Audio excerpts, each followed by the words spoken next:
Bismillahirrahmanirrahim. Ada sebuah pertanyaan dari saudara Abdul Haq di Tangerang. Apakah ibadah harus benar-benar ikhlas tanpa berharap akan surga dan takut akan neraka? Jawabannya iya. Ibadah harus dijalankan dengan ikhlas kepada Allah Subhanahu wa taala. Dan ikhlas adalah salah satu dari dua syarat diterimanya amalan kita di sisi Allah Subhanahu wa taala. Maka kalau sampai kita menjalankan ibadah kita dengan tidak ikhlas, maka ibadah kita sia-sia dan ditolak oleh Allah Subhanahu wa taala.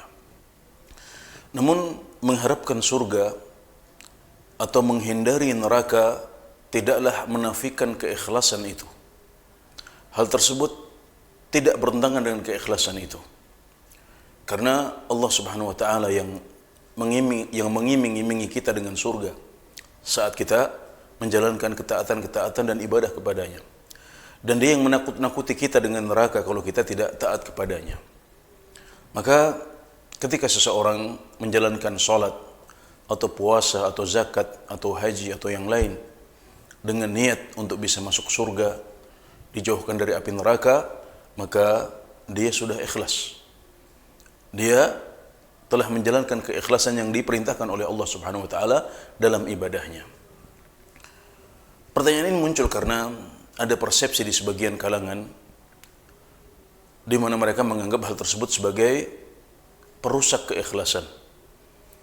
Dan ada sebuah perkataan yang masyhur yang dinisbatkan kepada Rabi'ah Al-Adawiyah, bahwasanya beliau mengatakan, "Ya Allah, kalau aku menyembahmu karena ingin surgamu, maka jauhkan aku dari surgamu.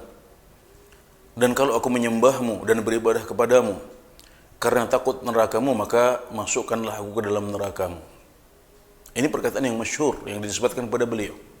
Tapi alangkah jauhnya ini dari teladan Rasulullah SAW, di mana beliau dalam ibadah-ibadah beliau meminta surga dan minta dijauhkan dari api neraka.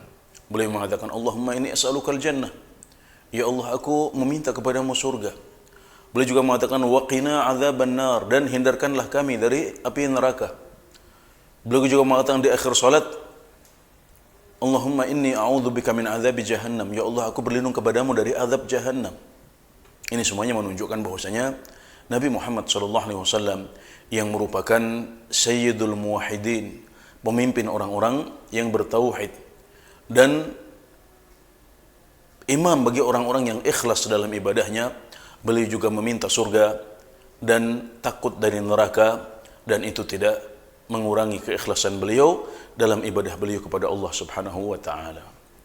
Demikian, wallahu a'lam.